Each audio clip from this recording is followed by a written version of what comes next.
অভিনেতা বিধায়ক চিরঞ্জিত চক্রবর্তী তিনি আগামী বিধানসভায় ভোটে লড়তে চান না, আর তিনি এই কথা মমতা বন্দ্যোপাধ্যায়কে জানিয়েছেন বলেই বলেছেন 15 বছর হয়ে গেল, সব দেওয়া সম্ভব নয়, যতটা পেরেছি দিয়েছি, চূড়ান্ত সিদ্ধান্ত অবশ্যই মমতা বন্দ্যোপাধ্যায় নেবেন। বিধানসভায় এসে জানালেন অভিনেতা বিধায়ক চিরঞ্জিত।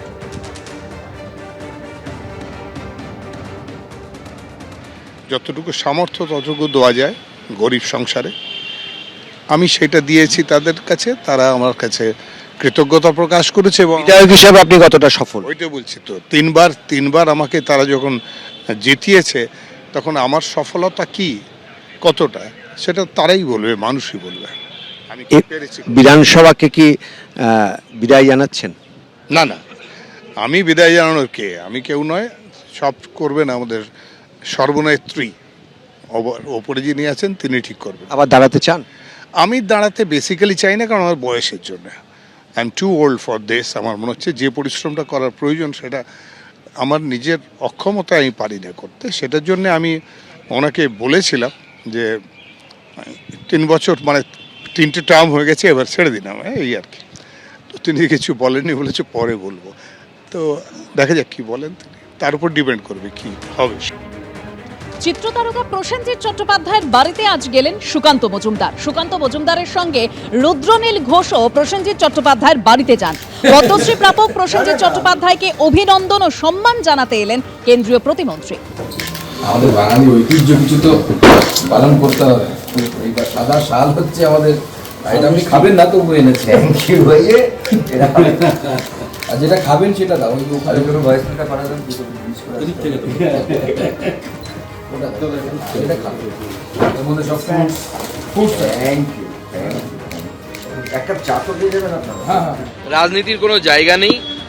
যারা পদ্ম পুরস্কার পান আমরা তাদেরকে প্রতি বছরই তাদেরকে আমরা অভিনন্দন জানাতে যাই।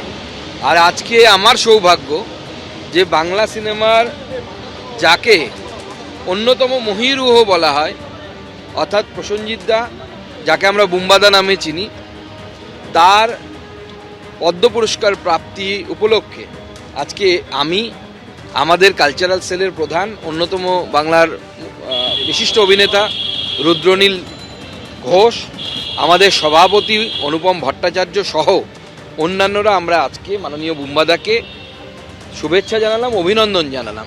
তৃণমূল যেভাবে শিল্পীদেরকে নিজের কবজায় রাখবার জন্য নানান ধরনের নাগপাশ তৈরি করছেন এবং Bangla film industry, serial industry, web industry সেটাকে করায়ত্ত করে নিজেদের মালিকানায় রেখে শিল্পের যে সর্বনাশটা করছেন, টেকনিশিয়ান, আর্টিস্ট তাদের যে কাজের ক্ষতি করছেন, এ পশ্চিমবঙ্গের সবাই জানেন।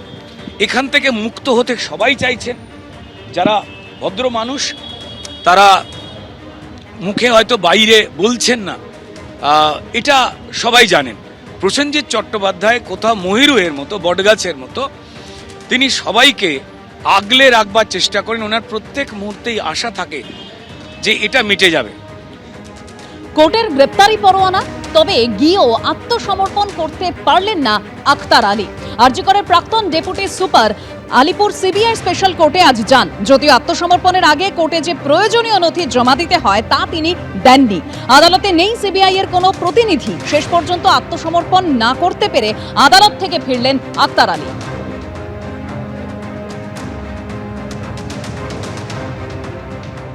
আরজিকর দুর্নীতি মামলায় একেবারে গোটা গল্পের টুইস্ট। আখতার আলী তিনি চলে এলেন আদালতে এবং একেবারে নার্সিংহোম থেকে সোজা আদালতে। অর্ডারটা মানার জন্য আমি এই দেশের নাগরিক হিসাবে অসুস্থ হয়েও আমার দেখুন হোঁটটা শুকে যাচ্ছে, আমি দাঁড়াতে পারছি না, স্ট্রেংথ নেই, তাও সাহস করে এসেছি যেহেতু আমি সাহসী মানুষ। আদালতে কি হলো, মানে আপনার জন্য আদালতে তারা নির্দিষ্ট প্রসেস? আমার একটু নার্সিংহোম থেকে ছাড়তে দেরি হয়েছে, এখানে পৌঁছতে দেরি হয়েছে, আমার আইনজীবী অ্যাভেলেবেল নেই, এসেও সারেন্ডার করা গেল না। এবার যদি অ্যারেস্ট করে নেবে, আমি তো অর্ডার মেনেই সারেন্ডার করতে এসেছি, আমি আর কি করব? আপনার নামে একেবারে পালিয়ে বেড়াচ্ছি না কি, আমি চোরটা পালিয়ে যাচ্ছি কোথাও? ওপেন আছি, ওপেন স্পেসে আছি আপনাদের সামনে, আর আমার কোনো নিজস্ব গাড়িও নেই। এখান থেকে হয়তো কোনো গাড়ি ফাড়ি ধরবো, ক্যাব করবো বা ট্যাক্সি ধরবো। আপনার বিরুদ্ধে একেবারে গ্রেপ্তারি পরোয়ানা জারি করা হয়েছে, জামিন অযোগ্য। অন্ধকার, এটা আমি নিজে অন্ধকার।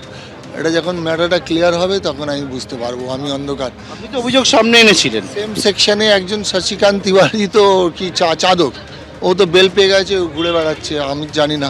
আর সন্দীপ ঘোষ আর আমার সেকশনগুলো একই মেলালে হবে, কিন্তু একই রাখা হয়েছে, এবার সেটাও আমি অন্ধকারে। দেখুন এখন আমি যে পজিশনে আছি আমি অনেক কথা বলতে পারবো না। আমি এমন একটা ট্র্যাপে আছি।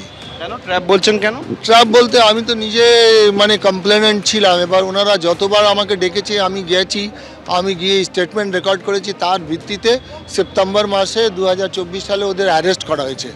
তারপরে ওদের আর আমার সেকশন যদি একই মিলিয়ে দেয়, কেন্দ্রীয় এজেন্সি, ইডি চার্জশিট দিয়েছে, ইডি তো আমার নাম দেয়নি। ইডি কেন্দ্রীয় এজেন্সি আপনাকে ট্র্যাপ করবে বলছেন কেন? মানে কেন বলছেন কেন্দ্রীয় এজেন্সি তদন্ত? খারাপ, আর কি বলবো, একটাই কথা বলবো, আমার ব্যাড লাক। এবিপি আনন্দ এগিয়ে থাকে, এগিয়ে রাখে।